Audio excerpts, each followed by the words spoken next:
ఆలుగడ్డ ఫ్రై చేసుకోవడానికి మనకు కావాల్సిన పదార్థాలు: పోపు దినుసులు, చిటికెడు పసుపు, కరివేపాకు, అల్లం వెల్లుల్లి పేస్ట్. ముందుగా స్టవ్ వెలిగించుకొని ప్యాన్ పెట్టుకుని ఆయిల్ వేసుకోవాలి. ఆయిల్ వేడింది ఫ్రెండ్స్. మనం పోపు దినుసులు వేసుకుందాం.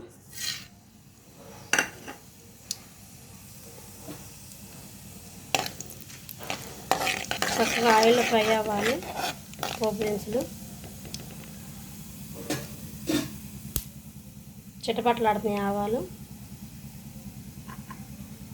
చిటికెడు పసుపు,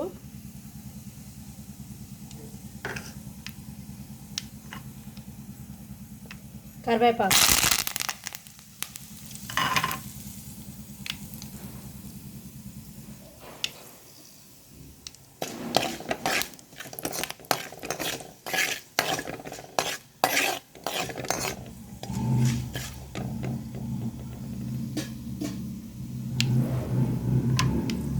ఒక టేబుల్ స్పూన్ అల్లం వెల్లుల్లి పేస్ట్.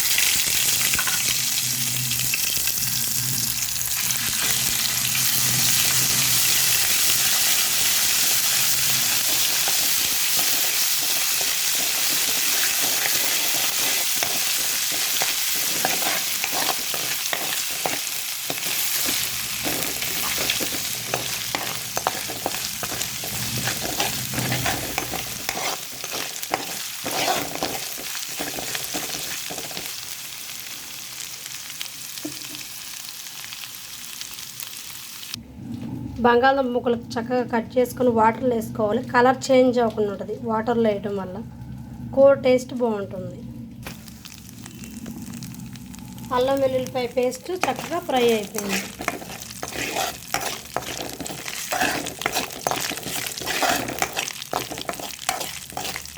అల్లం వెల్లుల్లిపాయ పేస్ట్ చక్కగా ఫ్రై అయిపోయింది. ఇప్పుడు మనం బంగాళదుంప ముక్కలు యాడ్ చేసుకుందాం. వాటర్లో వేసి ఉండాలి బంగాళదుంప ముక్కలు. కలర్ చేంజ్ అవ్వకుండా ఉంటుంది బంగాళదుంప ముక్కలు. వాటర్లో నుంచి తీసి బంగాళదుంప ముక్కలు చక్కగా ఆయిల్లో ఫ్రై చేసుకోవాలి.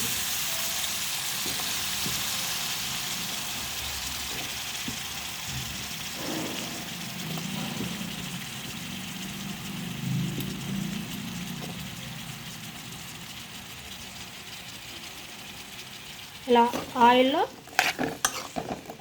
అల్లం వెల్లుల్లి పేస్ట్, పోపు దినుసులు, అలాగే బంగాళదుంప ముక్కలు కూడా కలిసేలాగా కలుపుకోవాలి.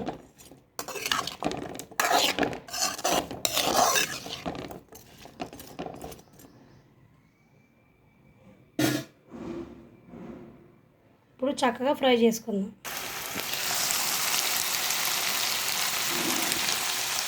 బంగాళదుంప ముక్కలు చక్కగా ఆయిల్లో ఫ్రై చేసుకుందాం. ఇలా అడుగంటకుండా చక్కగా ఫ్రై చేసుకోవాలి.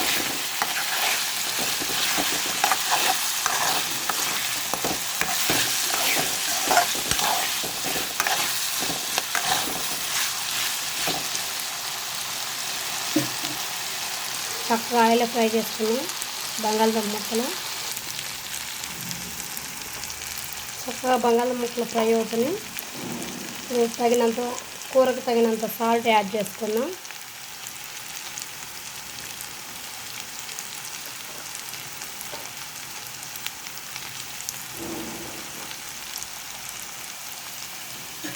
చక్కగా సాల్ట్ కలిసేలా మిక్స్ చేసుకున్నాం.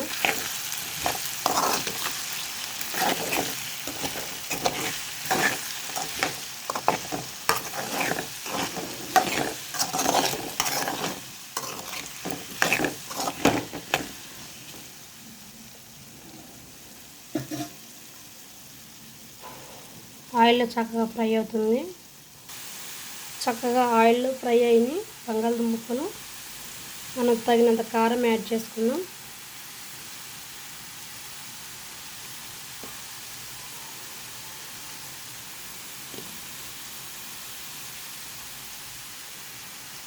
తగినంత కారం యాడ్ చేసుకొని చక్కగా సిమ్లో పెట్టుకొని కలుపుకోవాలి.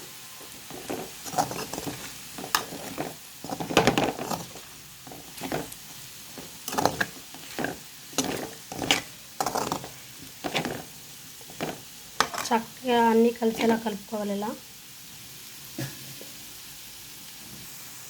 కారం వేసినాక చక్కగా మగ్గిపోయింది. ఇప్పుడు ధనియాల పౌడర్ యాడ్ చేసుకుందాం.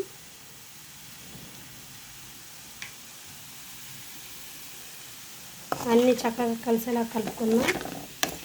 చూడండి ఫ్రెండ్స్, చక్కగా ఫ్రై అయిపోయింది ఆలుగడ్డ బంగాళదుంప ఫ్రై.